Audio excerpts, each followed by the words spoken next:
Alright, I'm a little ticked off right now. I just had to restart my entire review video, so, uh, like, like I said, this is my first video, so if I stutter, don't take it wrong. I'm not used to making videos yet. Anyway, my review is on the Aliens and Predator series.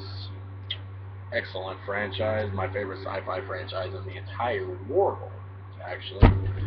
And I'll start out with my personal favorite. I mean, I started out with this one last time, but this time I want to start out with the Alien series, my favorite movie series of all time. And nobody will ever be able to convince me otherwise, because no matter what, this will always be my favorite series. Anyway, let's get started. The Alien Anthology. Went to get this the minute it came out. I stood in line at Best Buy for 2 hours or more for this. Uh, Excellent series. I remember as soon as they announced that these movies were going to be on Blu-ray, I knew for a fact I was going to get them because, like I said, my favorite franchise of all time, and the fact that they announced it was going to be on Blu-ray high definition made it amazing for me. Okay, so let's begin. See, I love the casing. Uh, More neon,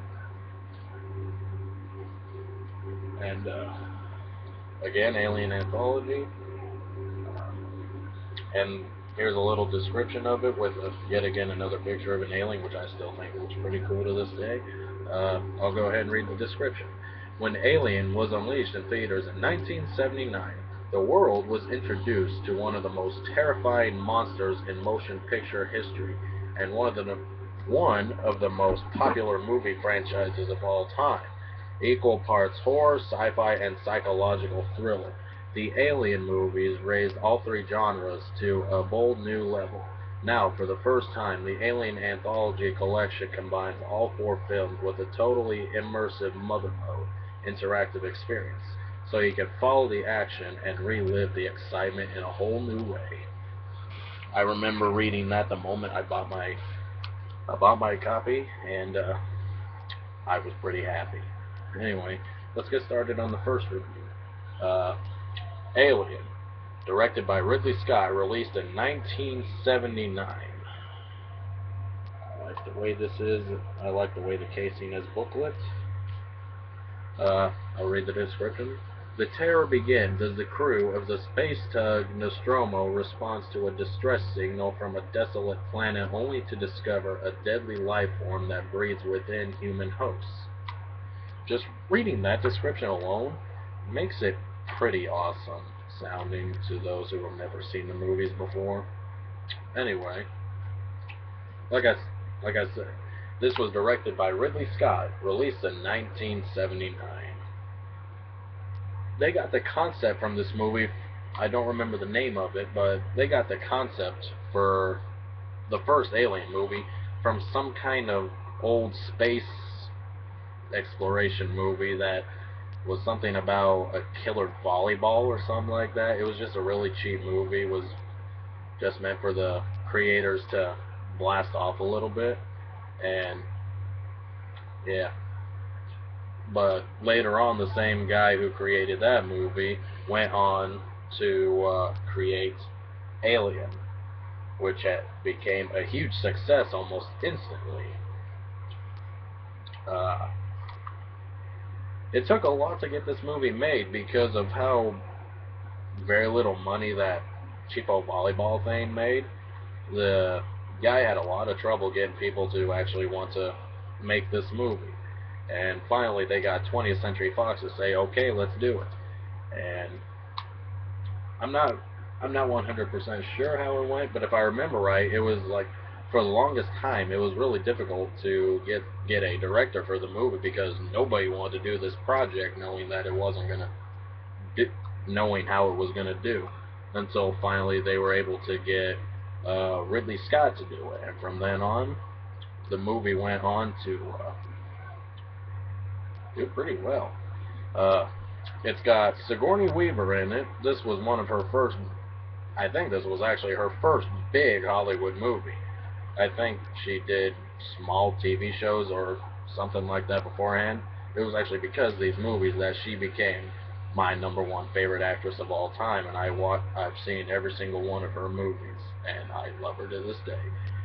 But anyway, it's got Sigourney Weaver, Tom Skerritt, what another good actor. I think he was already pretty well known before he did this movie, but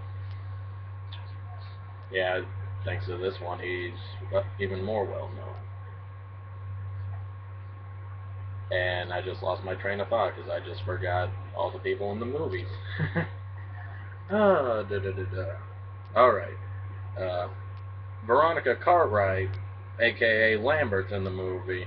Another good one that was in it. Harry Dean Stanton, aka Brett. John Hurt, Kane, who, spoiler alert, sorry, but ends up being the one who has the alien put inside him. Ian Holm, and his character's name, Ash, that's it. Ian Holm plays Ash in the movie. And last but not least, Yaphet Kotto as Parker, the only black guy in the movie. Which, that was a weird thing about these movies, because almost every single one of them, there was only maybe like two black people or so per movie. Not meant to sound racist. It's, for some reason, there just weren't that many in these movies. And Yaphet Kotto was the only one in the movie. But Yaphet Kotto, another one of my favorite actors. I ended up enjoying him later on in Freddy's Dead: The Final Nightmare. That was a good movie, even though it could have been a lot better. They shouldn't have made it in that cheapo 3D. Still a good movie though. All right. When this movie released, they did not know how it was going to go. Almost immediately, they realized it was a huge success because they had lines for blocks at a time, waiting to watch this movie. And I'll go ahead and show you the picture on it real quick. But they had a giant display, real life looking thing for the space jockey and his control center at the premiere, and apparently a bunch of religious people actually tried to set it on fire because they thought it was blasphemy or it had something against God or something, so they actually tried to set it on fire, which I still think to this day was kind of funny. But anyway, next, my personal favorite of the series, Aliens, directed by James Cameron, released in 1986. After drifting through space in hypersleep for 57 years, the only survivor from the first alien encounter accompanies a team of colonial marines back to LV-426, which is the planet from the first movie. And this time, it's war. Which, that last part is actually the quote for the movie, which, hang on a second, I forgot to tell you the quote from the first one. In space, no one can hear you scream.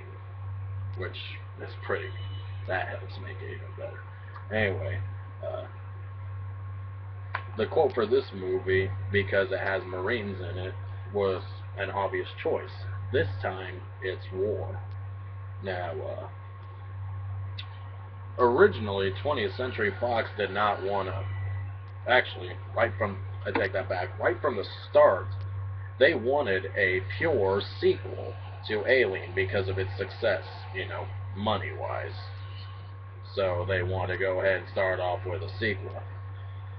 But it took a long time for the movie to get done because they constantly had directors coming in and out of it wanting to make the movie, but then something happened, either money budget-wise or something else that kept the directors from doing it. So it didn't happen for a long time. And then it was either early 19... Oh, wait, hang on. Anyway, and then James Cameron came in, and he wanted to do the movie. Someone had proposed it to him, and he said he wanted to do the movie, But 20th Century Fox told him that because he was still an up-and-coming director, that he had to do his do his current picture that he was doing to and see how that went. And depending on how that movie went, he got the job to do Aliens. So James Cameron did The Terminator, which was released in either early early '83 or end of '83. I'm not exactly sure when that one was released, but because of how big of a success that movie was, James Cameron got to go ahead and do Aliens, which 20th I'm pretty sure this day 20th Century Fox realizes was a pretty good decision because of how well this movie did. But anyway, production began in either early '84 or mid or end of '84. I want to say, but I'm not for sure. It could have even been early '85. I don't take me out, take me seriously with some of this stuff. I'm just sure of the release date. But again, this movie has Sigourney Weaver in it. It even says that's even made obvious because it says the only survivor from the first alien encounter. Obviously, it's Sigourney Weaver for those of you who've seen the movie. But originally, there was a small possibility she was not going to be in the movie, and they were just going to have to do some other type of story for it because there was problems with money where she did not want to do it for a small amount of money. She wanted big money for it. And finally they came to an agreement and Sigourney Weaver was back in the movie, which was another good choice.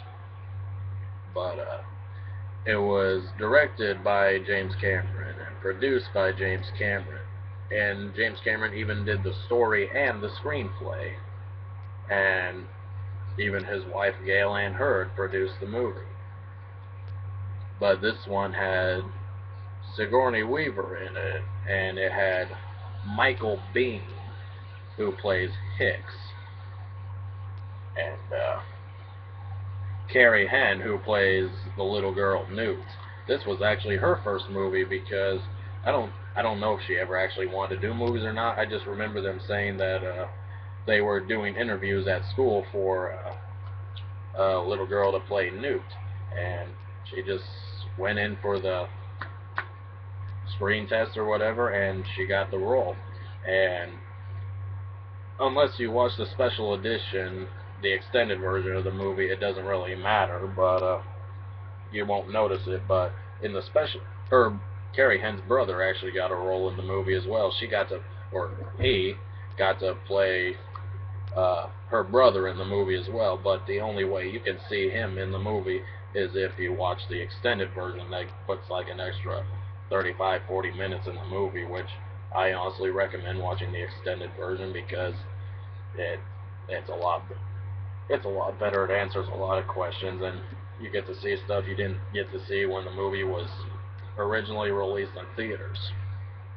But anyway, you only get to see her brother and her family if you watch the extended version, which I think was kind of a cool way because they end up that scene with them added in is actually showing how the aliens ended up being released yet again, and they end up taking over the colony, which is kind of nice since because without watching the extended version, all you have to go on is that the colony hasn't responded, so the Marines have to go, and all of a sudden the aliens are there, which you gotta wonder how the hell did they get there.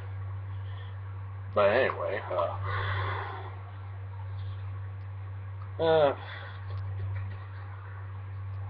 graphic-wise, this movie was excellent. It was a lot better budgeted than the first movie was, even though for the time it came out, Alien, the first one looked really good. And it was actually so low budget that they call it a B movie, which is just a movie that's made with a very small budget, for those of you who didn't know that. Anyway, there were a lot of problems that went into making this movie. They obviously had their small production problems, like stuff not working, things like that. Just like Jaws. had trouble with a shark, which is why we don't see the shark for most of the movie, because they couldn't get the shark to work worth a crap. But going off subject here, it's a fairly decent. It's a. Why am I even saying decent? It's a really good movie. Uh, Good story, good actors, good characters. Uh, if you want a good time and you want something that's sci-fi horror but actiony, watch this movie. It's got the perfect amount of sci-fi horror and the perfect amount of action that anyone would be looking for. So, yeah, I highly recommend it. Uh, Show you the picture for the next page. Pretty cool. Probably one of the best scenes in the movie is her fighting the queen on the loader. Power loader, that's it. Alright.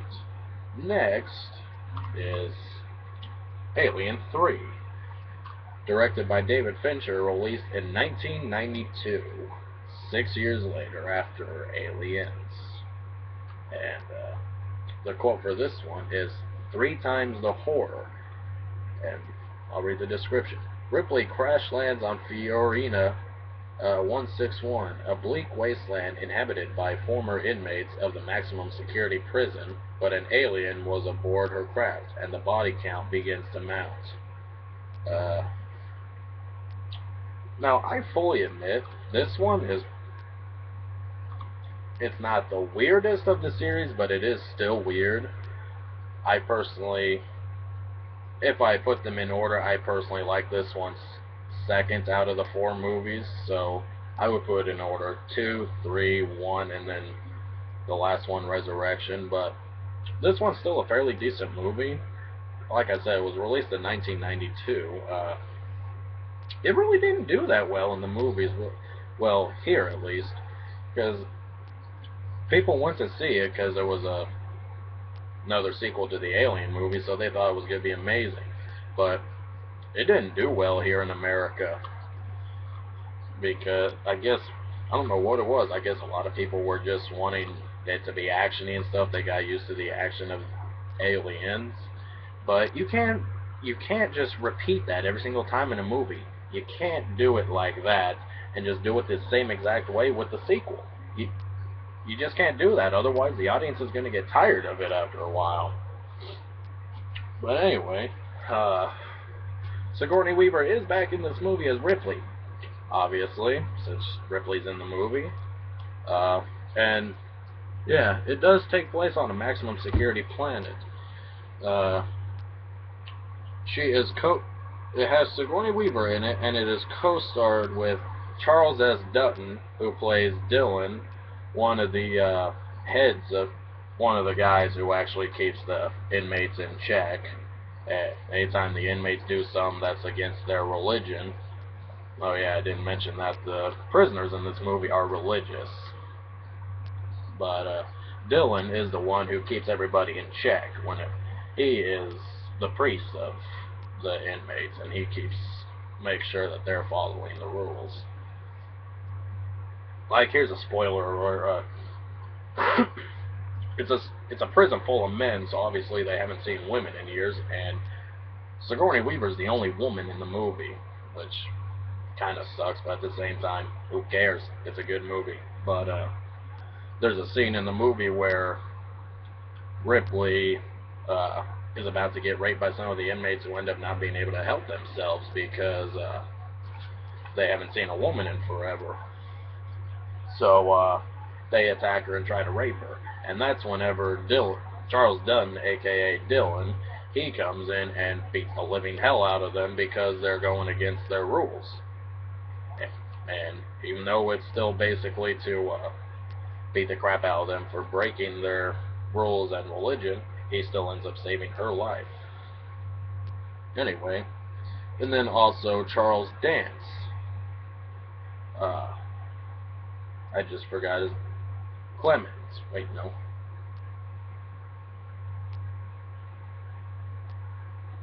Clemens, that is it.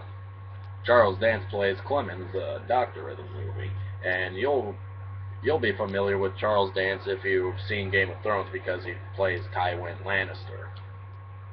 And Lance Henriksen, who plays Bishop yet again in the movie. I forgot to mention him with Aliens, but in Aliens, Lance Henriksen plays Bishop, the droid of the movie, because there's a droid in every single movie. I don't know why they thought that had to be in there, but there is a droid in every single movie. And he got to come back to do a role in Alien 3, and he also gets another surprise role in it, but I'm not going to spoil that for those of you who haven't seen it, but check out the movie and you'll see the, oh crap, special role he had in it. But, Sigourney Weaver said yes to doing this movie right away because of how well Aliens did. She wanted to do more. And, if I remember right, she ended up having to shave her head for the movie because in the movie they decide to say that all the guys are bald because they have lice. The prison has lice, so they keep themselves bald. So she ends up having to basically shave her hair as well. And Sigourney Weaver said the only way she would do that is if they gave her a producer's spot in the movie, which this is the first one in the series that she produced, which I don't mind that, but Sigourney Weaver after all. But there's who knows how many aliens in the second one. There's only one in the first Alien movie, but they decide to go back to there being a single alien. And they decide to change things up a bit because they decide to show that it really how the alien looks and acts depends on what kind of life form it's growing inside. So everybody thought this part was kind of weird at first, but they had it to where the alien, it comes out of a dog. Yeah, a dog. So the alien ends up having the traits of a feline, or wait, no, feline. I think that's a dog. It still has the head and characteristics of a regular alien, but it also has the body and characteristics of a dog, which I personally thought that was cool because we know that they're not just going to look the same no matter what kind of species they come out of. So it's pretty cool. But like I said, it was released in 1992, and it did not do very well for some reason. I mean, yes, sequels don't always do well, but there's been some sequels that have come out that have actually surpassed its previous movie. And like I said, I think some people were just expecting this to be like really, really action-packed or something like that. Just didn't get what they wanted. It didn't do well here in America, but it did well in other countries, like really well for some reason. I don't think David Fincher really... You can't really give David Fincher too much crap because he's coming into the series, the third one in a hit series, so he had a lot on his shoulders that he had to deal with, so you can't really blame it on him for the movie going bad, even though personally I like the movie better than the first one and the fourth one. Alright, show you that picture. I always thought this one was kind of a weird thing to put on there, but it's better than the fourth movie's picture. Anyway, time for the fourth movie, Alien Resurrection. The quote, "Witness the resurrection." It was directed by Jean-Pierre Jeunet, Frenchman, and it was released in 1997. It's been 200 years since Ripley made the ultimate sacrifice, but now a group of scientists has cloned her, along with the alien queen inside her, hoping to breed the ultimate weapon. Now, for me personally, I'm not like most other people where they thought Alien Resurrection was the most terrible one in this series. I thought it was fairly decent for what it was. But that's just my personal opinion, so I'm not like telling people to have different opinions on things. But yeah, like I said, released in 1997, directed by Jean-Pierre Jeunet. Uh, this is the fourth and final one so far in the Alien franchise. Uh, I think they decided to stop making Alien movies for the longest time because this one actually did the. I think it did the most terrible at the movie theater. Don't quote me for certain, but so I'm not completely sure. But anyway, the final one in the franchise for now. Uh, and like you heard in the description, Ripley gets cloned, and with the alien queen still inside her from the ending of the third movie, and they decided to throw a curveball at you when making this one. Nothing is like it was originally. Uh, Ripley and the alien queen that was inside her are not like any are not the same as the previous movies at all. Uh, During the cloning process in the movie, Ripley and the Queen's DNA sort of merged together. Like Ripley still is human in a way, but she she ended up getting the alien super strength. Uh, she got the claws, which I thought was kind of weird how they gave her claws for the movie. Even though they still look like regular fingernails, she's able to use them as claws like the aliens do. And she also got the acid blood. It still looks like normal human blood, it's just that it's got the acid characteristics like the aliens as well. And the alien queen, she had the normal, somewhat looking head and back part of head for the alien queen, but the rest of her body, it's alien but human-like in a way. She even gets a human uterus or whatever the hell you even want to call it she has in the movie. She gets a human reproductive system, which is described by Brad Dourif in the movie, who everyone mainly knows as the voice of Chucky from the Chucky movies. He plays a scientist in this one, the scientist who actually was the one who fully cloned Ripley, and after the alien is taken out of Ripley, he's the one that requests that they keep her alive instead of just killing her because they got the alien finally, which it ended up taking. I think it was 7 tries because Ripley ends up getting tattooed the number 8 on her arm, which, if I remember right, that's her clone number, which is number 8. Because there's a moment in the movie where the Ripley we know for the entire movie stumbles across the room that has all of her other clones in it who are like severely fucked up and weren't actually able to get the alien out of because they didn't get the process right, so they came out very raw and they just looked all kinds of messed up. Probably one of the weirdest moments of the movie, in my opinion, personally, was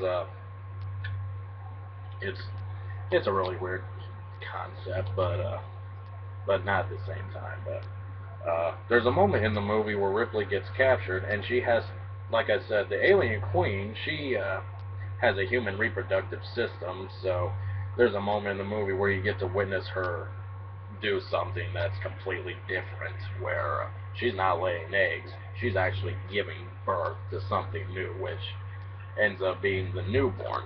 Let's see if I can get it in the picture at all. See? Right there, the newborn. It's a cross between an alien and a human, which is why it has that humanoid-like look to it, but it's still really tall, skinny, and bony. It has the features of both the alien and human. But I do admit this is the only movie where I feel bad for the alien queen, because almost as soon as it's born, the damn newborn immediately turns around and slaps her damn jaw off and kills her, which, what the hell? But I don't know if it was just because of the human concept of its DNA, but it just didn't feel like the queen was its mother, even though it was. So it killed it, and immediately it sees Ripley, and it sees Ripley as its mother. I don't know if it's just because Ripley looks somewhat human-like it, or because of its human characteristics, and or because it feels like she's the same as it almost, because they both have human and alien DNA in them. Don't take it from me. That's just my personal guess of the movie. But not very much else happened besides that. Yeah, I'm spoil the ending for you. But the only thing I'm gonna say is they ended it like the series could be done with this one, but at the same time they ended it where another movie could come in, another sequel. But we'll just have to wait and see. I'll show you the final picture of the movies, and just as a way of showing you the rest of the box. One of the other things I like about this is that it comes with 2 bonus discs. This one it has all the special features for all 4 movies that were on the previous special edition DVDs that came out a long time ago. So that's what that is, and that's like over 7 or 8 hours of bonus features, which I have watched every single minute of the bonus features. So, which is why I know a bunch of side stuff. And this one, the Alien Anthology Archives. That's just extra stuff they decided to add in for the anthology, so that I had more special stuff to it. I personally have not tried the mother mode on it, because every time I've tried it, I just could not figure out what the hell I was supposed to do on it, so I just kind of bumped it to the side and never fully tried it, so I can't exactly describe how to do that one. But that's the Alien Anthology. And before I start Predator, I better start on this. Prometheus. This is the prequel to the Alien series. Again, directed by Ridley Scott, the man who directed the first Alien movie. I bought the 4-disc collector's edition. It's got over 7 hours of extras on it, and it's even in 3D, because I got a 3D player thing and TV, thank God, because I love 3D. But directed by Ridley Scott, and it was released in either 2012 or 2013. I'm not completely sure or remember when, but I went to see this the midnight it came out, and it was a treat to go watch this movie when it came out, because the theater decided to, as a special to those who paid the money to go watch Prometheus, the midnight premiere, we got to do the marathon of the entire Alien Anthology on the big screen, which was a big thank you for me, because I love the franchise. And the fact that I had only ever gotten to see Alien Resurrection on the big screen, the fact that I got to see my #1 favorite movie in the world, Aliens, on the big screen along with the others, that was a dream come true. So not only did I get to see the new Prometheus, but I got to watch these on the big screen as well.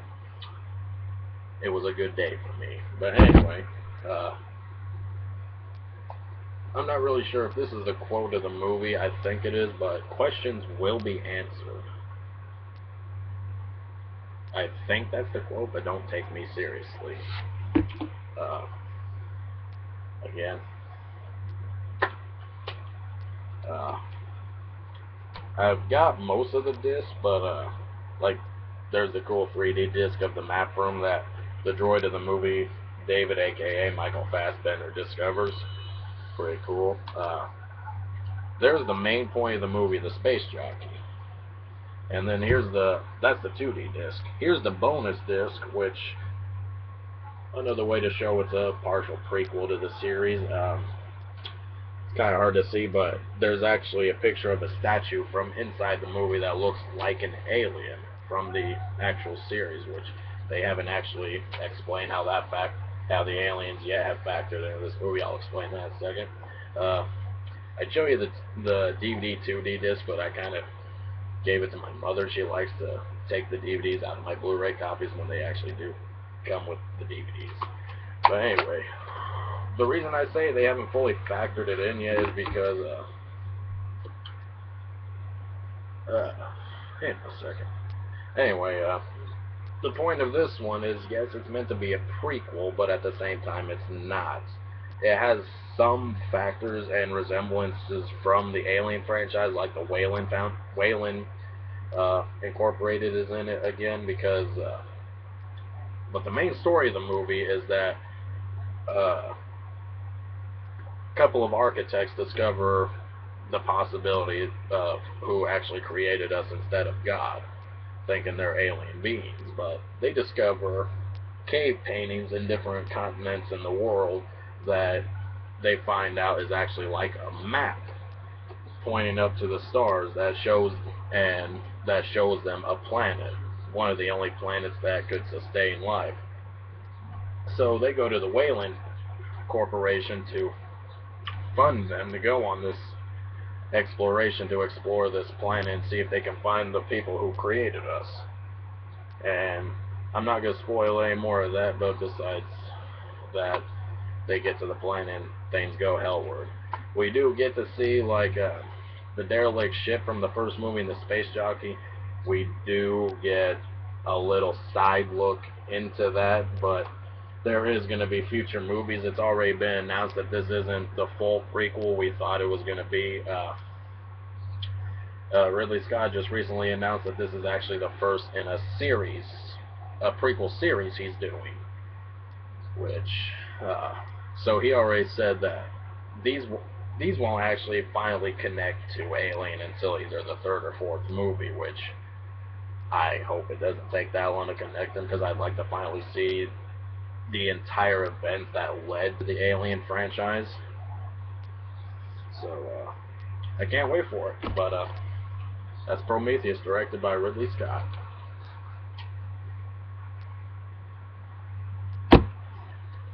Alright, that's the end of the Alien series. I'll show you one more time. Alien Anthology and Prometheus. Alright. Next is the Predator series. Personally, like I said, I like the Alien franchise better, but the Predator franchise does have its perks of it.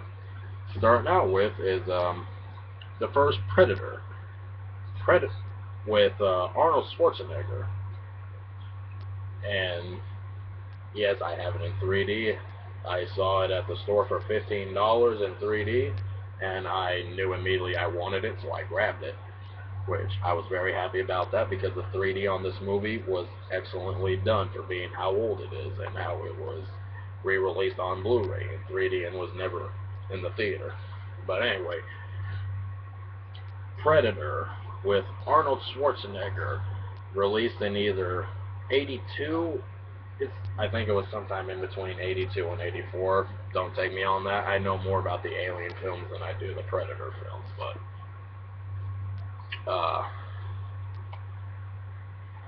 I'll read the description. Arnold Schwarzenegger wages an all-out war against an unstoppable enemy in this pulse-pounding action thriller, now in spectacular 3D for the first time ever. On a rescue mission deep within a Central American jungle, a team of U.S. commandos find themselves hunted by a terrifying creature more powerful and deadly than any on Earth, because the Predator is not of this Earth. Show you the picture of the Predator. Pretty badass, if you ask me. Like I said, I don't know much about the Predator movies. I like them, I just don't know that much about them. The Alien movies I prefer better, which is why I know more backstory for them than I do the Predator movies. It's a fairly decent movie. Like it said, it's got commandos that end up going up against the Predator, which The Predator is a hunter, like it even says. Uh, Shit hits the fan almost immediately as soon as the movie begins. Uh, you get a little tease at the beginning of the movie because the previews always never really showed anything. You got a lip, never really shown anything. You were only shown in the entire trailers like bits and pieces, so you never actually knew what the Predator was. So again, right at the beginning of the movie, you get a big tease because it starts out immediately showing a Predator ship flying to Earth, and it it just kind of goes past Earth, and a little pod-like thing ejects from it and flies towards Earth. That's the only thing we get to see for like 20 or 25 minutes of the movie until shit starts hitting the fan. But pretty decent movie, pretty decent graphics, uh, especially for its time. Especially because if you look at the thing, it goes thermal, that's how the Predator sees in the movie, is it uses thermal to see everything. So the thermal for the movie at the time it came out was really well done. So that's pretty much how. I don't know how much more to describe it, but next, one of the two that I don't have on Blu-ray. Excuse aliens on here. Predator 2. Predator 2 is directed by Stephen Hopkins. And this one, I'm not even for sure when it came out. 1990, okay, I got it. It even says right here, 1990. This electrifying action... This electrifying action sequel unleashes the deadly invisible predator in another jungle, the urban jungle of Los Angeles. Danny Glover stars as a lieutenant who mistakenly concludes that mangled bodies found by the police are the work of feuding gangs. Soon he finds himself confronting a savage alien who has come from a distant world to hunt humans for sport. Gary Busey and Ruben Blades co-star in the suspense action high-tech thriller. Anyway, you got that. It takes place in Los Angeles. Another alien or another predator comes into it, and this time it's Danny Glover having to take it on. This one was an okay movie. It didn't have the thrill that the first one had. I think they just wanted 20th Century Fox just wanted to put a sequel out right away. Put a sequel out just to make money because I don't think they fully took the time to do much with this one. Like I said, it just didn't really have the thrills that the first one did. I don't know if that's just because it was Schwarzenegger in the first one or because they actually did the first one right or not, but I give this one, like the second Predator, like a 4 or 5 out of 10 stars. But that's just me personally. Other people might have liked the movie. It's not for me to say other people's opinions. But that was Predator 2. Next is Predators, the third movie in the franchise. This one's done by Robert Rodriguez, and this one came out in either 2008 or 9. I'm not quite sure of that one either, but like I said yet again, I don't know much about the Predator series. Robert Rodriguez presents Predators, a bold new chapter in the Predator universe. Adrien Brody stars as Royce, a mercenary who reluctantly leads a group of elite warriors mysteriously brought together on a jungle planet. But when these cold-blooded human predators find themselves in all-out war against a new breed of alien predators, it's the ultimate showdown between hunter and prey. This one was a fairly decent movie. It didn't do well in the theater, but personally I like this one better than Predator 2. It had a lot better action in it. Could have chosen some better cast members like Adrien Brody. I didn't care too much for him in it. Alice Braga, I have never liked her one bit, so the fact that she's in this movie as a badass sniper, to be exact, didn't really hell, because I was still excited for the movie, but knowing she was going to be in it kind of took my excitement down a lot.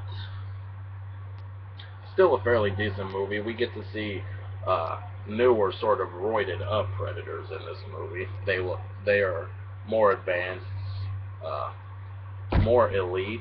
They look more badass. They look like giant roided up predators, but they still look pretty cool. And you get to see some new high tech gear that they use, and not just the same shit that the predators in the other two movies used. But thankfully, you do get to see one of the predators from the original design Predator as well. There's one in there. Oh yeah, Lawrence Fishburne is in this movie. He is another service member who, like the others, was thrown onto this planet for hunting sports for the predators. But he is one of the only people to ever actually survive the predators and go into hiding until he finds the new guys in the movie. And I'm not going to spoil anything from there, but shit hits the fan. Shit hits the fan pretty quick in the movie, but after Lawrence Fishburne ends up running into our main group, shit goes even more crazy. That's Predators. Next, my last two movies. The Alien vs. Predator movies.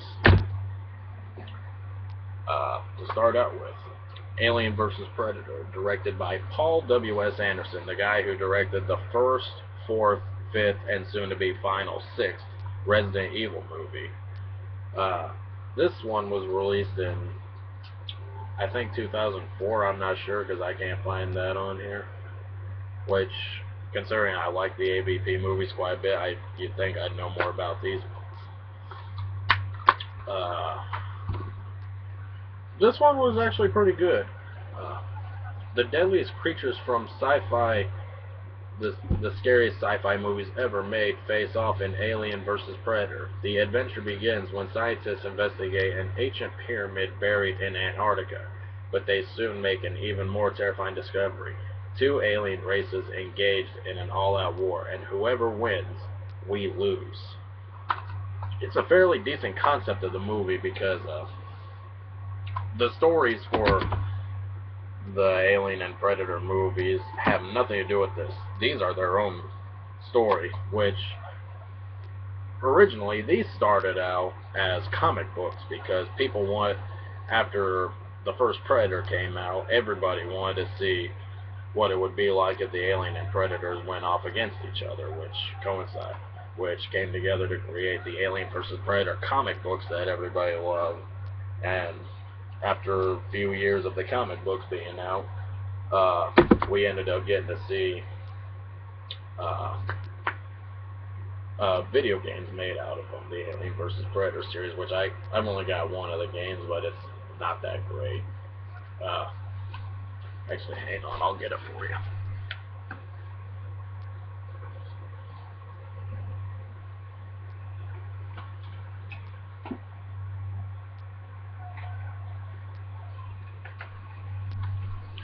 Anyway, see, Aliens vs. Predator and I got it on the Xbox 360. Honestly, I fully admit, I played it whenever it came out. I didn't care for it. I just ended up buying it for cheap because I just wanted to add it to my collection. Sometimes when it comes to movies, even if I don't care for it, I'll at least wait until it's for cheap and I'll buy the movie to add it to my collection. But anyway, there's Aliens vs. Predator. Shitty game, to be honest. Anyway, going back to the movie. You find out whenever our scientists get to the pyramid that it talks about in the description how the aliens have been in this pyramid the entire time. The alien queen was frozen in a sort of stasis to keep her alive, but you find out that the predators built a pyramid as a hunting arena for juvenile predators to become adults. They're set to go down to the pyramid, get some aliens to come out, which is why the scientists are there. They are there for the aliens to gestate in them so that the predators have prey to kill. But you find out that the aliens were brought down to Earth for the predators that hunt every 100 years or so for the juveniles. Fairly decent movie. I'd say it was pretty well done for the time it came out. Paul W.S. Anderson, actually, considering he's a big fan of the Alien movies, he did a really good job on this movie. I highly suggest it to whoever would like to watch it. And the final of the movies, Alien vs. Predator Requiem. My only other one in the series I don't have on Blu-ray yet. I have not been able to get it yet. Just like Predator 2. After a horrifying Pred alien crash lands near a small Colorado town, killing everyone it encounters and producing countless alien offspring, a lone predator arrives to clean up the infestation. Soon it's an all-out battle to the death with no rules, no mercy, and hundreds of innocent people caught in the crossfire. As the creature carnage continues, a handful of human survivors attempt a daring escape, but the U.S. government may be hatching a deadly plan of its own. Not the best movie in the world. It's still fairly decent. You read the description. You find out that a Predatorian, which is what it's always been called, it's a cross between an alien and a predator. Which right at the spoiler alert, right at the end of the first movie, one of the main predators in the movie, he ends up giving birth to a Predatorian, like I said, which is an alien and a predator combined, and it wreaks havoc in this sequel. The Predatorian itself, it was designed pretty damn well. It looks awesome. The only thing that really made this one suck for me was the way the Predatorian makes the babies. It will only make alien babies if it comes across a woman who's pregnant, and don't know how it knows when they're pregnant unless they give off some kind of sense or it has some kind of shit to see through their bodies to see if they got babies. But it will infest the pregnant women with these alien babies, and it'll kill the baby inside of them before they come out, and then they just pop out through the women's stomachs. That is what really set the movie down a lot for me, because I don't like it enough when children get killed in movies, but also the fact that babies are getting killed in this movie before they're even born. I didn't like that concept. Going back to the kid killing part, the very beginning of the movie, after the Predator ship crashes with the Predatorian on it, first thing you see is a man and his son who's hunting, who witnessed the crash. They immediately get alien facehuggers on them, and they ended up dying. It kind of sucked. You even had to watch the kid have the alien pop out of him, which kind of sucked for me, which was new because we'd never seen that before in this entire universe. So I give this one a 4, maybe 3 out of 10. I didn't personally care for it. Other people might have really liked it. I just had trouble with it myself. But, that's, yet again, my personal opinion. That's the end of the movies. But just to add on to the franchise real quick, I'll talk about a couple of games in the Alien franchise.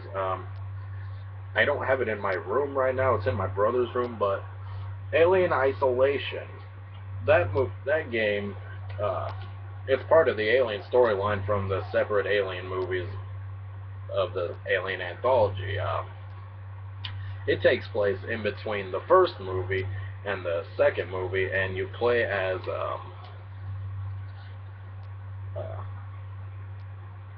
hang on.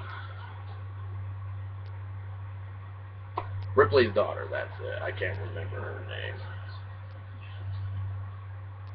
Amanda, that's it. I haven't played the game in forever, so the name just kind of flew out of my head. You play as Amanda Ripley, Sigourney Weaver's Ripley character's daughter, who you don't even know existed unless you watch the extended version of the second movie where you actually learn about her. But you play as her, where you find out she had actually After her mother disappeared at the end of the first movie because she had been drifting through space for 57 years, you come to find out that Amanda has been searching for her mother this entire time, since the moment she was an adult and could actually do some stuff about it. And you come to find out that a space station actually found the flight recorder from the Nostromo, the ship from the first movie that Ripley was on before they blew it up. So Amanda travels to this station to find the flight recorder to try and figure out what happened to her mother. And I'm not going to spoil anything besides the fact that that's what I'm not going to spoil, is how somehow there's an alien on the ship. There are quite a bit of oh crap moments in the game, and there's some moments where you're just thinking, oh my god.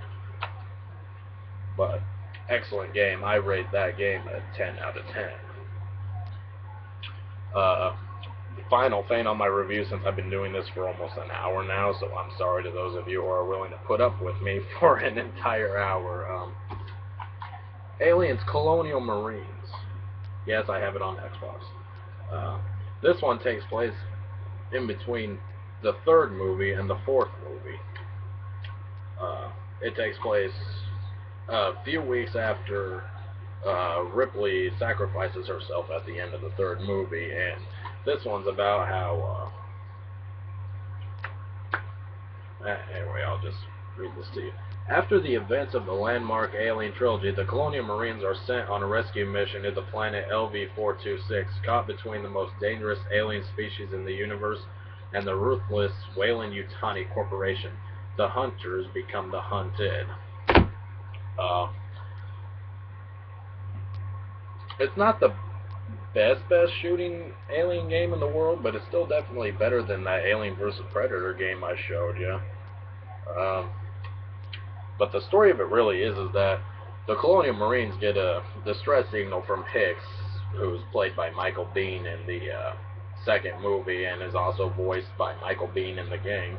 They get a distress signal from him, and somehow the Sulaco, the ship from the second movie and the beginning of the third movie, ends up back over LV-426, the planet from the first two films, and these new batch of Marines are trying to going to rescue the Sulaco because of the distress message, and it's just from there that they are caught in between fighting Weyland-Yutani and the aliens. Fairly decent game. Lance Henriksen gets to come back into this game voicing Bishop yet again, another android, just not the same one from the films. He's back in the movie or the game, sorry. Lance Henriksen is back in the game as Bishop, and Michael Biehn returns to voice Hicks for the distress signal. The only thing I'm going to say besides that about the game, story-wise, is that you do find out something very surprising about the story of the game. Yeah, that's the only thing I'm going to say, is that there's a big discovery in the game that's going to wide-eye a lot of people. I give the game a solid 7 out of 10.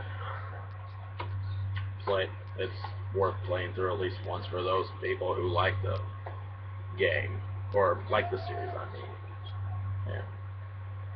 Just really want to see what happens next in the series. That's Alien Colonial Marines. So, yeah, that's it for this video. I'll post more videos about more movie franchises at some point. Probably show you more of my Blu-ray collection eventually, because I got a lot. My next video will probably be the Marvel series, even though I don't have all of those. I'll just go with the ones I do have, or probably just my entire superhero collection.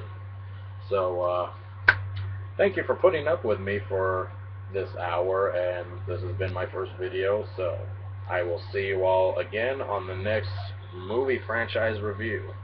Thank you, and have a good night.